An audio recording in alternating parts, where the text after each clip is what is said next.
Ensemble, nous allons confier ce moment au Saint-Esprit. Nous allons demander au Saint-Esprit de prendre le contrôle de ce moment. Prions ensemble et recommandons la parole au Saint-Esprit. Glorieux Saint-Esprit, merci pour ce moment. Ce temps est ton temps et ce moment est ton moment. Nous prions que tu révèles Christ au milieu de nous.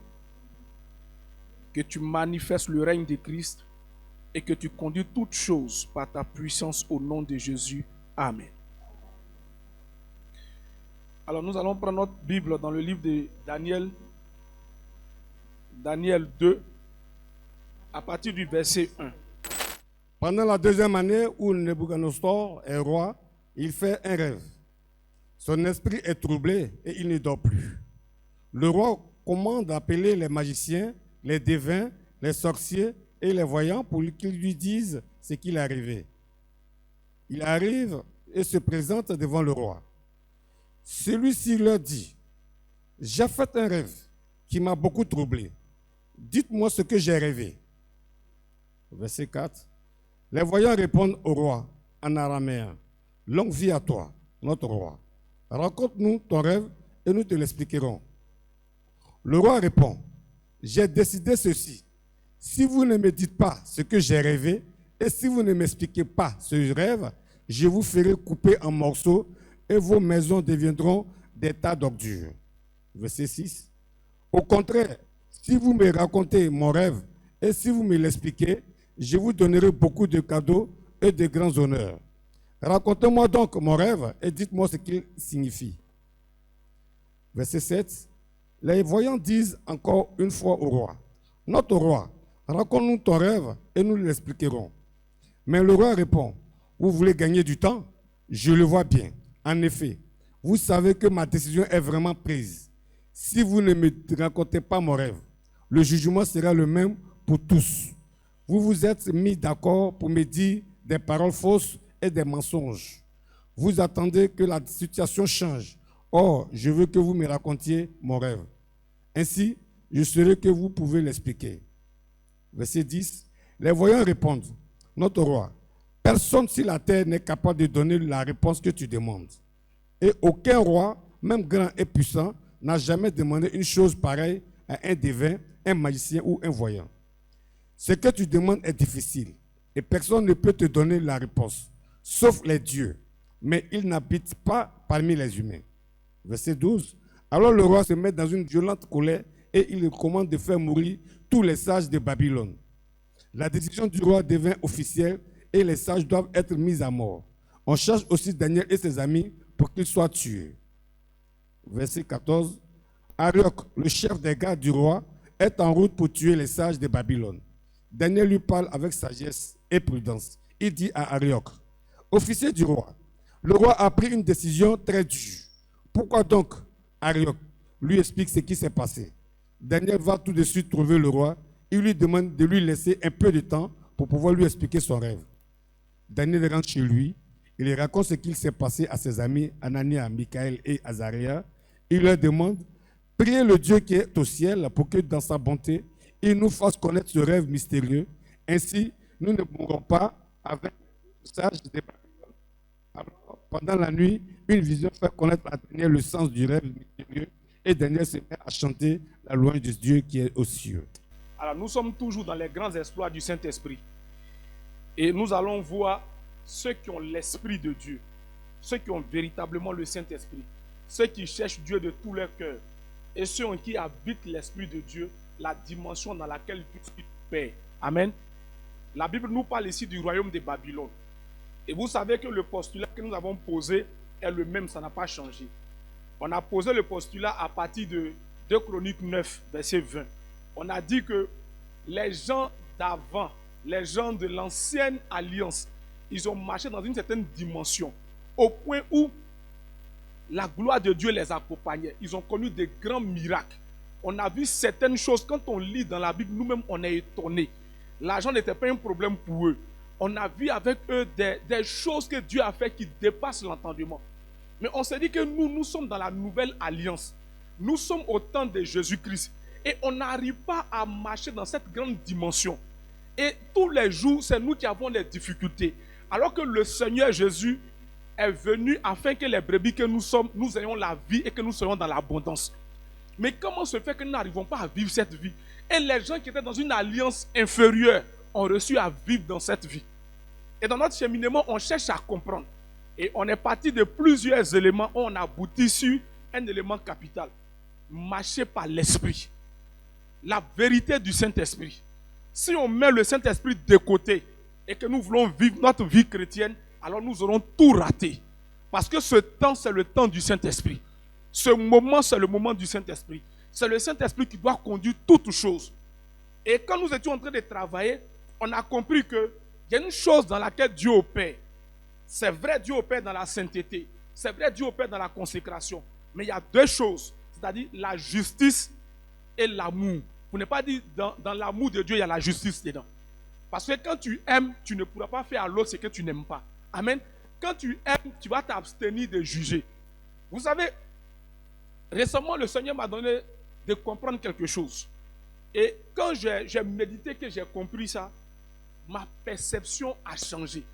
Parce que vous savez, avant qu'on a commencé notre vie chrétienne, on nous a tellement martelé certaines choses qu'on a passé notre temps à regarder le défaut des autres.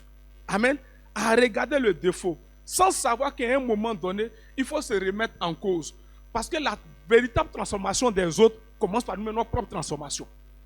Tu vois, Dakouri, quand tu lis dans la Bible, dans le livre d'Ésaïe, la Bible dit qu'à partir du chapitre 1 d'Ésaïe, 2, 3 jusqu'en 5, Ésaïe a passé son temps à dire malheur aux autres, malheur aux autres, malheur aux autres, jusqu'au chapitre 6. À la mort du roi Osias, la Bible dit que Dieu va se révéler à Ésaïe. Et quand Dieu se révèle à Ésaïe, c'est Ésaïe lui-même qui nous rapporte ce qui s'est passé. Il dit, j'ai vu l'Éternel, et le pan simplement de sa robe remplissait le temple. Donc la gloire de Dieu va se révéler à Ésaïe. Quand la gloire de Dieu s'est révélée à Ésaïe, la première des choses qui s'est passée, Ésaïe n'a plus regardé les autres. Il a regardé lui-même. Il dit malheur à moi. Il n'a plus regardé les autres. Avant, il disait malheur aux autres. Mais maintenant, il dit malheur à moi. Ésaïe s'est remis en cause. Ça veut dire qu'il y a des saisons où ta prière ne sera pas de chercher la bénédiction. Ta prière, ce sera de rechercher la repentance. Il y a des saisons où ta prière ne sera pas de chercher la bénédiction, mais ta prière, ce sera de chercher la transformation. Parce que la bénédiction est déjà là. Puisque le Seigneur a dit, j'ordonnerai à la bénédiction d'être avec toi. Ce n'est pas à toi de chercher la bénédiction. Parce que ta bénédiction connaît l'identité de la personne. Quand tu seras transformé, que la bénédiction va reconnaître l'identité, la bénédiction va t'attacher à cette identité. Parce que regardez dans la Bible, le Seigneur dit, faisons l'homme à notre image, selon notre ressemblance. À notre image, selon notre ressemblance. Donc quand il crée l'homme à son image, c'est la première étape. Maintenant, la ressemblance, c'est un processus. Amen. Et c'est en entendant ce processus que le diable se présente à Ève pour lui dire, le Seigneur a-t-il réellement dit, si vous mangez ce qui est interdit, vous serez comme l'Éternel. Amen. Et la Bible, il dit, vous serez comme l'Éternel. Si vous mangez maintenant. Donc, ils n'ont pas attendu le temps de Dieu. Ils sont rentrés dans le temps du diable. Ils sont sortis du plan de Dieu. Alléluia. Il y avait un processus pour ressembler à Dieu. Il y a un temps pour ressembler à Dieu. Mais le diable vient vers eux. Il les précipite. Et ils rentrent dans le temps du diable. Ils sortent du plan de Dieu. La précipitation nous sort toujours du plan de Dieu. Alléluia. C'est de laisser le processus aller jusqu'à son terme pour que tu puisses ressembler à Dieu. Quand tu commences à ressembler à Dieu, tout ce que tu cherches, ça va t'accompagner. C'est ce qu'on appelle le shalom. Quand on dit shalom, que le Seigneur te bénisse, et puis on dit shalom. Shalom, ce n'est pas un simple mot. Shalom, c'est la paix qui contient la sécurité, l'abondance, l'assurance, la bonne santé, la délivrance. Tout ça se trouve dans le shalom. Si on n'arrive pas à vivre le shalom, parce qu'on n'est pas encore arrivé au bout du processus. Alléluia. Il faut arriver au bout du processus.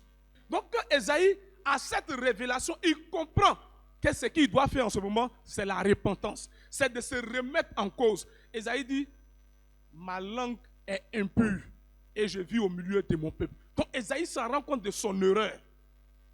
Et le Seigneur prend une braise, il met dans la bouche d'Ésaïe, il sanctifie la bouche d'Ésaïe. Quand il finit de sanctifier la bouche d'Ésaïe, qu'est-ce que Dieu fait? Il lui donne une langue de feu. Pourquoi Ésaïe aille exercer? Et le Seigneur maintenant pose la question. Qui ira parler pour nous? Qui enverrai-je? Ésaïe dit, me voici. La question qu'on se pose, Zakuri, qui avait envoyé Esaïe au début? Qui l'avait envoyé au début quand il partait parler? Faisons attention. Il y a des choses où nos émotions nous trompent et on pense que c'est Dieu qui nous parle. Amen. C'est au verset 6 que Dieu dit à Esaïe, qui enverrai-je? Donc Esaïe, depuis que tu parlais là, qui t'avait envoyé? C'est pourquoi Dieu s'est révélé à lui pour dire, le gars là, s'il n'arrête pas, il va maudire tout le monde. Vrai ou faux? Il va commencer à mélanger les choses. Il faut que je puisse l'arrêter. Parce que j'étais envoyé pour bénir, je n'étais pas envoyé pour maudire. Parce que ceux qui sont là, même le pécheur, Dieu l'aime. Alléluia. Même le pécheur, Dieu l'aime. Même le voleur, Dieu l'aime. Tout ce que Dieu a créé sur la terre est pour un but précis. Et chacun a son rôle. Dieu peut rendre quelqu'un pauvre, exprès. Et puis toi, te rendre riche pour que tu aides le pauvre. Si tu dis au pauvre, pourquoi tu me sollicites tous les jours, tu viens de bloquer ta richesse? Parce que c'est à cause de lui que Dieu t'a rendu riche. Tout ce que Dieu fait a un but. Demandez au riche qui est décédé avec Lazare. Dieu l'a rendu riche, c'était pour aider Lazare. Il n'a pas aidé Lazare. Quand Lazare est mort, sa mission est finie sur la terre. Lui aussi, il est mort, mais il est parti en enfer. Parce que sa richesse, là, ça devait servir à Lazare. Donc, il y a des moments où ce que Dieu te donne là, au fur et à mesure que tu comprends ta mission et que tu commences à l'exercer, Dieu te déclare comme riche et comme juste du moins. Parce que devant Dieu, tu es juste. Parce que tu es en train de faire ce pourquoi il t'appelle. C'était le cas d'Ésaïe. Donc on comprend maintenant que quand Dieu s'est révélé à Ésaïe, Ésaïe n'a pas cherché la bénédiction. Il a cherché la repentance. Il a cherché à se remettre en cause. Il y a des moments où on doit chercher à se remettre en cause. Pour savoir est-ce que la voie que je mène, c'est une voie qui est juste. Parce que si je suis juste, si je suis consacré à Dieu, la lumière de son esprit va grandir en moi. Et si la lumière de son esprit grandit en moi, je deviens un être supérieur que personne ne peut vaincre. Quand on arrive dans le royaume de Nebuchadnezzar, la Bible dit que dans ce royaume de Nebuchadnezzar, il y avait les astronautes, il y avait des magiciens, il y avait toutes sortes de sages qui étaient là. Et le roi fait un songe, c'est Dieu fait exprès. Il donne un songe au roi. Le roi dit, bon, vous les magiciens, vous dites que vous êtes magiciens, non? Je vais voir vrai si vous êtes sage. Parce que si je vous donne le songe, vous risquez de me marmailler dans la signification. Si vous êtes vraiment fort, expliquez-moi le songe et son explication. Ils disent au roi, roi, ça là c'est impossible. Depuis que le royaume existe, on n'a jamais vu ça. Il faut fouiller même dans les livres des chroniques du royaume. Personne n'a été capable de faire ça. On a analysé, on s'est consulté, on a regardé les as, on a regardé nos fétiches, on a regardé toutes choses. Le roi, on ne peut pas. On n'arrive pas à faire. On est bloqué. Le roi dit, bon, si c'est comme ça, c'est que vous m'êtes inutile. Moi, je vais vous tuer. Parce que vous êtes là pour trouver les solutions. Si vous ne pouvez plus trouver les solutions, c'est que vous êtes devenu inutile. Et ces sages-là, ils étaient en train de former aussi d'autres sages. Donc si le roi les tue, il va aussi tuer ceux qui sont en train de former. Parce que si toi tu ne vaux rien, toi tu as formé qui va devenir fort. Amen. Alors, Daniel apprend. Or, la Bible dit que quand on regarde Daniel, il avait quoi? L'esprit des dieux. On dit on a regardé Daniel et on a vu en lui quoi? Des lumières. On a regardé Daniel et on a vu en Daniel des lumières. C'est Dieu qui fait ça. À chaque mission que Dieu confie à quelqu'un, il lui donne la dotation qui doit l'accompagner. Quand Dieu te donne une mission, il met en toi quelque chose qui doit t'accompagner. Tu dois prier, chercher la justice de Dieu, marcher dans la droiture pour que la dotation de Dieu qui t'a donné là puisse te révéler. Amen. C'est pour cette raison que quand nous chrétiens, nous mesurons la bénédiction par l'argent, nous mesurons la bénédiction par maison. Non, ce n'est pas uniquement la bénédiction. Quelqu'un peut avoir beaucoup de voitures. Toi, tu es à pied. Ça ne veut pas dire qu'il est béni que toi. En fait, c'est que nous ne comprenons pas qu'on voit quelqu'un qui voyage beaucoup. Oh, il est béni. Non. En fonction de ta mission, tu as ta bénédiction. Alléluia.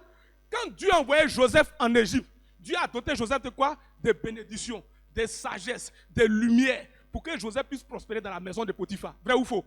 On dit qu'il est rentré dans la maison de Potiphar, il prospérait. Mais lisez bien Genèse, verset 37. On dit Joseph a été vendu. Ses frères voulaient le tuer. Ils l'ont laissé dans pluie, ils l'ont vendu. Chapitre 38, on laisse Joseph et on rentre dans Juda. On dit Juda, après avoir vendu son frère, il allait s'installer quelque part. N'est-ce pas? Où il allait s'installer, qu'est-ce qui va se passer? Il va prendre femme, il va faire 3 enfants. Un son premier fils, il a un deuxième fils, puis Sheila, son troisième fils. La Bible dit quoi? Que Judas, il va prendre une femme Tamar pour son fils Er. Mais Er était tellement méchant que Dieu va le tuer. Et maintenant, on prend la femme de Er, on donne au deuxième fils, au cadet. Lui aussi, on dit, donne enfant à ton grand frère qui est mort. Il dit, je ne peux pas donner enfant à mon grand frère qui est mort. Si c'est à cause de moi qu'il doit avoir descendance, c'est qu'il ne va jamais avoir descendance. Donc lui, il refuse de faire enfant. Dieu a dit, bon, c'est parce qu'il était méchant qu'on l'a tué, non? Pour te donner sa femme. Donc toi aussi, tu vas mourir parce que tu es méchant. Donc lui aussi, il meurt. Est-ce que tu comprends? Maintenant, Judas se dit que c'est à cause de Tamar que ses deux enfants sont morts. Donc il dit à Tamar, il faut aller chez toi. Quand mon troisième fils va grandir, je vais aller te chercher. Mais en réalité, dans l'esprit de Judas, il ne voulait plus cette femme. Parce que pour lui, c'est la femme qui était le problème. Or, la femme n'avait rien à voir. C'était à cause de la méchanceté de ses enfants que Dieu les a tués. La femme n'avait rien à voir dedans. Donc Judas veut ruser. Mais regardez ce que Dieu va faire. Judas va perdre sa femme. Et quand il finit de perdre sa femme, il est dans le deuil. Un matin, il décide quoi? Il décide d'aller là où ils sont en train de s'occuper de son travail. Dans la ville où il va. Quand il se rend dans la ville, on va dire à sa belle-fille Tamar, ton beau-père là, il est en train de venir. La question que je me suis posée, dit à cette période, il n'y avait pas de téléphone, il n'y avait pas de radio, il n'y avait pas autocommutateur. Comment Judas décide de bouger, qui a l'information, qui coupe pour aller dire à Tamar? À quelle vitesse l'information est partie? Vous ne voyez pas que c'est bizarre? Bon, Judas décide de partir. Si quelqu'un décide d'aller informer Tamar, ils vont aller à la même vitesse. Mais comment la personne arrive vite, Tamar a le temps de se déguiser pour venir se mettre. Est-ce que ce n'est pas Dieu qui occasionne ça? Et Tamar vient s'asseoir au carrefour. Quand Judas arrive, il pense que c'est une prostituée. Il prend la femme, il s'en va. La femme dit, tu vas me donner quoi? Il dit, voici ce que je vais te donner. Un chevreau. Elle dit, bon, donne-moi un gage. Judas prend ses habits. Il prend son bâton. Tout ça, il lui donne. Écoutez-moi très bien. Judas lui donne. Après, quand Judas rentre chez lui, il dit maintenant à son ami avec qui il est à Adullam, il lui dit, il faut aller donner et puis tu récupères mes choses. Son ami s'en va dit, ici là, il n'y a pas de prostituée ici. Aucune prostituée ne s'assoit ici. Le gars dit, mais comment ça? On a vu prostituée ici, on dit, c'est pas ici. Il tourne partout, on dit, il n'y a pas de prostituée à cet endroit. Il retourne, il va dire à Judas, Judas, on dit, il n'y a pas de prostituée là-bas. La femme avec qui tu es sorti, si c'est à Toto, on ne sait pas. Si c'est Génio, on ne sait pas. Mais là, on dit qu'il n'y a pas de prostituée. Maintenant, la question que me pose, Judas ne lui a pas posé de problème. Il ne s'est même pas posé de questions. Et regarde ce qu'il dit. Il dit à son ami, mon ami, il faut laisser. Dans tous les cas, quand tu vas avec prostituée, là, c'est honteux, non? C'est déshonorant. Il ne faut pas que ça soit ébruité. On n'a qu'à laisser faire là comme ça. Donc Judas avait la sagesse de savoir que quand on va chez prostituée, ce n'était pas bon. Mais Judas est parti quand même.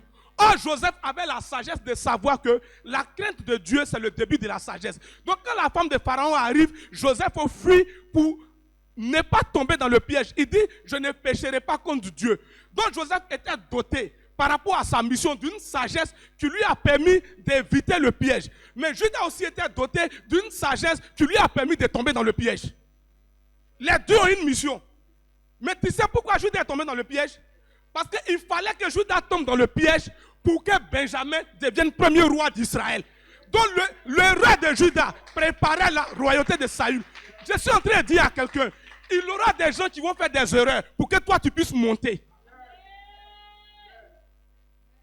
Est-ce que tu comprends de quoi je parle? Au milieu de toute adversité, à cause de l'esprit que Dieu... Le roi de Judas, c'était Dieu qui était derrière eux. Ça ne veut pas dire que Joseph était plus béni que Judas. Chacun avait sa bénédiction et sa mission. Il fallait que Judas fasse cette erreur. Sinon, Judas, il était bien. Parce qu'il dit, on n'a qu'à se taire parce que ça, là, ça déshonore. Donc, il sait que ça déshonore. Mais il est tombé dedans. Or, Joseph a dit, ça, là, il ne tombe pas dedans parce que j'ai péché contre Dieu. La crainte de Dieu, c'est le début de la sagesse. La preuve, quand Tamar, on vient dire à Judas que Tamar est enceinte, il dit, oh, on va la tuer. Tamar dit, avant de me tuer, il faut me dire à qui appartient ça. Quand Judas voit, il dit, ah, je reconnais que c'est moi-même. Si Judas était mauvais, il allait nier là. Je connais des gens, si tu veux, il faut couper les mains. Il va dire, mais là, ce n'est pas pour lui. Mais Judas a reconnu, ça veut dire quelque part, il y avait une certaine sagesse en lui. Mais cette erreur était occasionnée par Dieu. C'est pourquoi je vais dire à quelqu'un, il ne faut pas juger quelqu'un. Oh. quand Dieu nous dit de ne pas juger, il y a des choses, il ne faut pas juger. Oh. Si tu ne sais pas que tu juges, si Dieu met dans ton cœur l'amour, si Dieu travaille que la justice, le droit arrive dans ton cœur, tu ne jugeras plus quelqu'un. Parce que tu vas te dire, mais pourquoi lui là est comme ça? Pourquoi il mais c'est parce qu'il a des faiblesses que Dieu t'a envoyé pour que tu vois ses faiblesses et tu les combles. Dieu ne t'a pas envoyé pour les juger. Alléluia. Si Judas n'avait pas fait erreur, Saül ne serait jamais roi. L'erreur de Judas était occasionnée par Dieu. Si les astrologues avaient la révélation, Daniel ne serait jamais monté. Mais à un moment donné, les astrologues étaient bloqués. Il n'avait plus de révélation pour que Daniel puisse monter. Et la Bible dit que Daniel va se lever, va dire à ses frères, allons-y prier pour chercher la face de Dieu. Car là où la main de l'homme s'arrête, c'est là que la main de Dieu agit. Si les astrologues, les magiciens, ils ont consulté tous les fétiches et puis ils sont bloqués, il y a un Dieu qui est dans les cieux, qui révèle les choses cachées, qui est au-dessus de ses rois. Si tu as son esprit, il va te révéler les choses. Et tu vas aller au-delà de ses rois. Tu vas aller au-delà de ses magiciens. Au-delà de ses astrologues. Je suis en train de dire à un chrétien, cherchons le véritable Saint-Esprit. Cherchons l'amour de Dieu, la justice de Dieu. Quand la lumière de Dieu est en nous, les gens vont venir te chercher à cause de la sagesse de Dieu qui est en toi. Amen. C'est l'Esprit de Dieu qui était en Daniel, l'esprit supérieur. C'est pour cette raison que quand tu comprends ça, ouais, quand nous les chrétiens, on a peur comment on appelle ça? Des gens qui font les sciences occultes. On dit qu'ils étaient limités. Mais Daniel est allé, son esprit est arrivé là où l'esprit n'est pas arrivé. Il allait prendre la révélation et puis il est venu. Frère, les gens peuvent avoir les réseaux. Ils peuvent être des francs-maçons. Ils peuvent faire les entreprises quelque part. Mais si toi, tu as la solution, tu as la réponse à leurs difficultés, même si tu n'es pas de leur, ils vont venir te chercher. Parce que la lumière de Dieu est en toi. Et quand la lumière de Dieu est en toi, tu es la réponse à leurs solutions. Ils ne regardent plus si tu es dans leur réseau ou bien tu n'es pas dans leur réseau. Ils ont besoin de réponses. C'est toi qui as les réponses. Je suis en train de dire à quelqu'un, l'Esprit de Dieu te donnera d'être la réponse des gens. Alléluia. On va se lever pour prier. C'est mercredi, on vient pour prier. Amen. Est-ce que tu as compris un peu? Pourquoi il faut avoir l'Esprit de Dieu? C'est très très important. Quand tu as l'Esprit de Dieu, tu marches dans une dimension supérieure. Amen. Ce qui n'est pas possible aux autres, le Seigneur te permet de voir. Amen. Là où ils étaient bloqués, le Seigneur a révélé les choses. Attendez. Notre premier sujet de prière. Nous allons demander pardon au Seigneur. Esaïe a dit, il s'est remis en cause. On va demander pardon au Seigneur. Seigneur, certainement, je n'ai pas marché dans la justice. Je n'ai pas cherché la droiture. Quand tu es juste, la Bible dit quand tu es juste, la bénédiction est sur ta tête. Et la bénédiction t'accompagne. Alors ce soir, peut-être que tu as jugé. Peut-être que tu as eu des attitudes que Dieu n'a pas aimées. Peut-être que au moment où tu devais chercher la repentance, tu as demandé à Dieu la bénédiction. Nous tous, on va demander pardon à Dieu ce soir. Commence à prier et implorer la grâce de Dieu. La grâce de la miséricorde du Seigneur. Dieu, aie pitié de moi, dont ta grande bonté. Seigneur, pourquoi depuis certaines choses tardent? Seigneur, pourquoi depuis certaines choses n'arrivent pas? Peut-être que tu as fait la mauvaise prière. Mais ce soir, implore la grâce de Dieu. Oh Dieu, aie pitié de dans le nom de Jésus de Nazareth. Dont ta grande bonté. Alléluia. Ça, c'est le premier niveau de prière. Deuxième niveau de prière. Le roi avait fait un songe. Quand il s'est réveillé, il est venu voir ses magiciens. Ça veut dire quoi? La chose s'est déjà passée, n'est-ce pas? Et le roi voulait comprendre. On va demander à Dieu la lumière qui révèle les choses passées. Nous allons dire à Dieu de nous accorder cette lumière qui va nous rappeler, peut-être il y a des choses qui sont dans notre passé et qui font que depuis, on n'arrive pas à voir une certaine gloire de Dieu. On va dire à Dieu ce soir de nous révéler des choses de notre passé qui continuent d'influencer sur notre présent. Peut-être que c'est dans nos familles, peut-être que c'est dans nos erreurs, peut-être qu'il y a des choses qui sont passées dans nos passés. On a demandé à Dieu de nous révéler ce soir par sa lumière. Car la Bible dit, au commencement, Dieu créa le ciel et la terre. La terre n'avait pas de forme. Et l'Esprit du Seigneur se mouvait au-dessus des eaux. Et le Seigneur dit que la lumière soit. La lumière soit. Parce que la terre n'avait pas de forme. La lumière est venue pour donner forme. Pour ouvrir les yeux sur ce qui n'avait pas de forme. Afin de corriger. Élève la voix et commence à prier ce soir. Demande la lumière de Dieu pour ouvrir tes yeux. Si certainement des erreurs que tu as commises, qui aujourd'hui continuent d'avoir un impact sur ta vie. Ce qui est mal à tes yeux, pardonne-moi. Car je reconnais mes transgressions de mes péchés. Demande au Seigneur de t'accorder cette lumière. Toi. J'ai péché au roi de Sion. J'ai péché contre que tu ne savais toi. Pas. Des choses dans ta vie que tu ne savais pas. Ce qui est mal. Tu constitues des problèmes dans ta vie. Pardonne-moi. Qui constitue la source de tes douleurs. Car je reconnais mes transgressions de mes péchés. Tu sais, quand tu sais ce qui t'est passé, quand tu connais les choses qui sont passées hier et qui sont en train d'impacter ta vie aujourd'hui, tu as déjà fait une bonne partie du chemin. Amen. À partir de ce moment, tu peux savoir ce que Dieu n'aimait pas. Ce qui constituait le blocage. Ce qui faisait que tu tournais en rond. Quand tu sais ça, c'est plus facile pour toi d'avoir une certaine vitesse. Amen. C'est pour cette raison, ensemble, tu vas dire avec moi, mon Père, ce soir, à cette heure, j'implore ta grâce. J'implore ta grâce. La Bible dit, tu as mis en Daniel des lumières, c'est-à-dire une sagesse divine qui a permis à Daniel de recevoir le songe que le roi avait fait. Seigneur, ce soir, donne-moi, Seigneur, d'avoir la révélation des choses qui se sont passées dans ma vie, dans ma famille, et qui sont la source de mes difficultés aujourd'hui même, pendant que je bats les mains et que je prie, Seigneur. Dis un mot dans ma vie. Dis avec moi, mon Père, ce soir, révèle-moi l'origine de mes limitations, de mes blocages. Parce que Père, Ésaïe a su l'origine de sa limitation. Ce qui faisait qu'il ne pouvait pas aller dans une dimension supérieure de gloire. Ésaïe a su que ça venait de sa langue. Et Seigneur, tu as sanctifié la langue d'Ésaïe. Et à partir de ce moment, tu as envoyé Ésaïe. Il a connu un ministère grand, un ministère prophétique grand. Seigneur, ce soir, je sais une chose.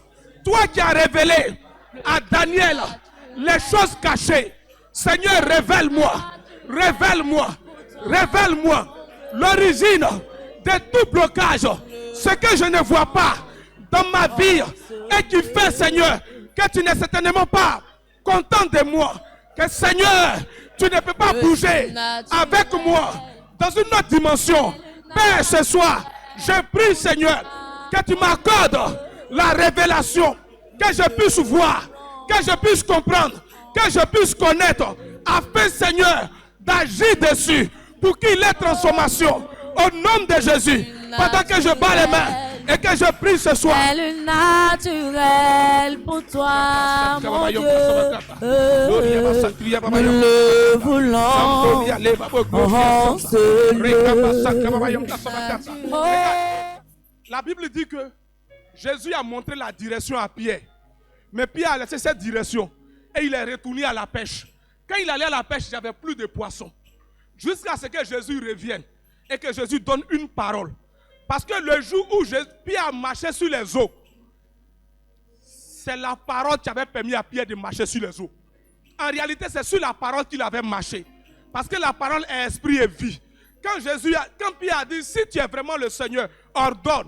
Quand Jésus a envoyé la parole s'est mise. Et Pierre a pu marcher sur la parole.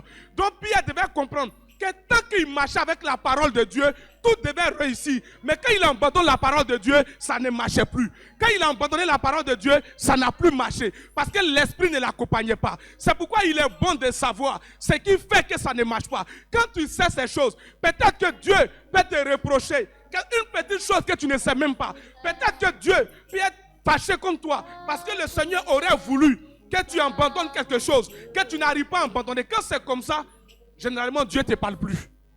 Alléluia. Quand le Seigneur te dit abandonne telle chose, qu'il t'a dit une fois, deux fois, tu n'abandonnes pas, Dieu ne te parle plus.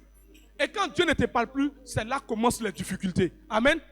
Parce que l'Esprit de Dieu aime ceux qui sont obéissants, ceux qui sont soumis. En réalité, marcher dans la justice, marcher dans la droiture, c'est de te soumettre à l'Esprit de Dieu. Alléluia. Mais si tu ne, quelqu'un peut être fâché contre toi, mais si tu ne sais pas ce qu'il te reproche, comment tu peux lui demander pardon? Il faut que tu saches ce qu'il te reproche. Dis avec moi, mon Père, ce soir, révèle-moi de tout mon cœur. Je crie à toi, révèle-moi ce qui ne va pas dans ma vie, les secrets cachés de ma vie. Seigneur, tu es un grand Dieu. Je tu m'as envoyé sur cette terre. Tu es vivant. Seigneur, tu es un grand Dieu. Il t'a plu de me programmer pour être sur la terre. Quand tu m'as envoyé sur cette terre, il y a une mission et il y a des choses qui doivent m'accompagner. Mais Seigneur, je n'arrive pas à vivre la gloire à laquelle tu m'as appelé. Je n'arrive pas à vivre la percée à laquelle tu m'as appelé. Je n'arrive pas à vivre le shalom, la sécurité, l'assurance, à manifester la grande gloire qui accompagne ceux qui vivent dans la deuxième alliance, dans la nouvelle alliance. Seigneur, ce soir, à cause de ton sang, par la voix de ton sang, je me coupe de ton sang, je viens dans la voix de ton sang, et je te prie ce soir, ouvre mes yeux, si ce qui est caché de ma vie, ouvre mes yeux, si ce qui est caché de ma vie, ouvre mes yeux, si les opportunités, sur la mission, si ce qui doit m'accompagner, ouvre mes yeux, si ce que tu me reproches.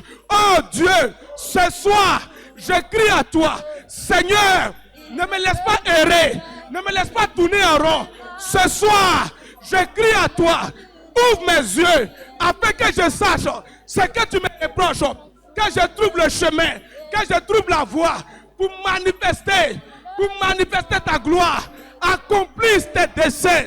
Oh Dieu, afin que Père, ton règne vienne, ton règne m'accompagne. Oh Dieu, ouvre mes yeux, comme tu as ouvert les yeux de Daniel. Tu as ouvert les yeux de Daniel. Tu as révélé à Daniel le son du roi, afin que Daniel passe à un niveau d'élévation. Seigneur, tout ce qui doit agir, tout ce que je dois voir, ce soir, révèle-moi pendant que je prie et je bats les mains. Révèle-moi ce soir. Merci Seigneur, lève simplement les mains. Sens la gloire de Dieu. Je sens la gloire de Dieu. Je sens la gloire de Dieu. Je sens la gloire de Dieu. Je sens la gloire de Dieu. Tout le monde peut commencer à adorer Dieu. Est-ce que tu peux commencer à l'élever? Est-ce que tu peux commencer à l'adorer en esprit et en vérité? Est-ce que tu peux l'adorer en langue si tu parles en langue? Commence à l'adorer en langue. Commence à l'adorer en langue si tu parles en langue. Parce que sa gloire est au milieu de nous. Quand sa pensée est révélée, il commence à agir. Quand sa pensée est révélée, ce soir est un rendez-vous où le Seigneur veut ouvrir l'esprit de quelqu'un. Ce soir est un rendez-vous où Dieu veut faire du bien à quelqu'un ce soir. Il veut faire du bien à quelqu'un ce soir. Il veut faire du bien à quelqu'un ce soir. Tu dois rattraper le temps perdu. Tu dois rattraper le temps perdu. Tu dois rattraper le temps perdu. Le Seigneur guérit le cœur de quelqu'un ce soir. Il guérit l'âme de quelqu'un ce soir. Il guérit la santé de quelqu'un ce soir. Ce soir, sa gloire est là. Ce soir, sa gloire est là. Ce soir, sa gloire est là. Contemple la visitation du Seigneur. Contemple son esprit qui a l'œuvre. Contemple sa visitation. Contemple son esprit qui a l'œuvre. Contemple son esprit qui a l'œuvre. My God. Merci Seigneur pour ce temps. Merci pour cette visitation. Merci pour ta gloire. Merci pour ta gloire. Merci pour ta gloire. Merci pour ta gloire. Merci pour ce moment. Merci pour ce moment. Des visitations. Ce temps de gloire. My God. Je vais te rendre toute gloire. Je vais célébrer ton Seigneur. Toi qui révèles les choses cachées. Toi qui donnes la force à celui qui n'avait pas de force. Je vais célébrer ton nom. Toi qui donnes la sagesse, toi qui donnes l'intelligence, toi qui es Dieu, rien n'est caché devant toi. Tu révèles les mystères cachés. Tu révèles les mystères cachés. Merci Seigneur, parce que tu es Dieu. Merci Seigneur. Seigneur, je vais te rendre toute la gloire. Je vais te dire merci pour ce moment que nous avons passé dans ta présence. Bénis chacun de nous et raccompagne chacun de nous dans sa demeure. Et que la personne revienne vendredi pour encore te glorifier, pour encore t'adorer, pour encore te magnifier, pour encore rendre grâce de tous tes bienfaits. C'est au nom de Jésus que j'ai prié. Amen.